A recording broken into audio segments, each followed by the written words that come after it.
Le message du jour vous est présenté par notre frère Marc. Salut, chers bien-aimés de notre Père Céleste. Aujourd'hui, nous terminons notre message « Comment entendre Dieu ». Bien-aimés, nous sommes toujours en mode pratique. Cinquièmement, gardez vos oreilles sur lui chaque jour.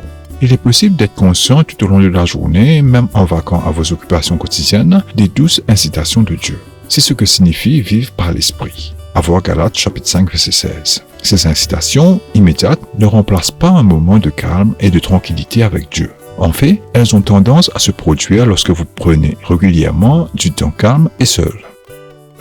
Sixièmement, vous n'avez pas besoin de vous sentir contrarié si parfois Dieu choisit de rester silencieux. Il est un être vivant, pas un répondeur. Et il parle quand il y a quelque chose à dire. Si nous ne sommes pas disposés à suivre la direction du Saint-Esprit, il ne verra peut-être aucune raison de continuer à parler.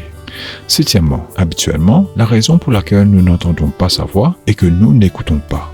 Nous ne planifions pas de temps silencieux qui rend la communication possible. Éteignez la télévision, la radio, le lecteur CD, le smartphone et ces types d'appareils et invitez-le formellement à vous parler. Maintenant, très cher, à ce stade, comment pouvez-vous être sûr qu'une direction vienne vraiment de Dieu? Veuillez noter que A. Toutes les directives qui viennent de Dieu sont cohérentes avec la parole de Dieu, la Bible. Le moyen le plus sûr de tester la source d'une direction est de la vérifier par rapport aux Écritures.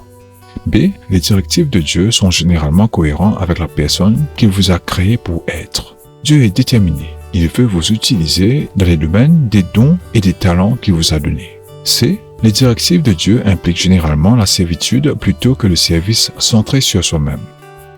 Il vous appellera à vous humilier, à servir quelqu'un, à encourager quelqu'un ou à donner quelque chose. Bien-aimés, pendant ces 3 jours, je vous ai donné suffisamment de munitions pour vous aider à profiter de votre temps de tranquillité avec Dieu et en tirer profit. Alors, je vous en prie, engagez-vous dans cela et écoutez la voix calme et joyeuse de Dieu.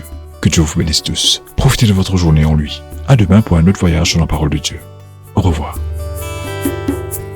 Si toi aussi tu crois que la parole de Dieu est une bénédiction, partage-la et sois une source de bénédiction pour les autres, toi aussi.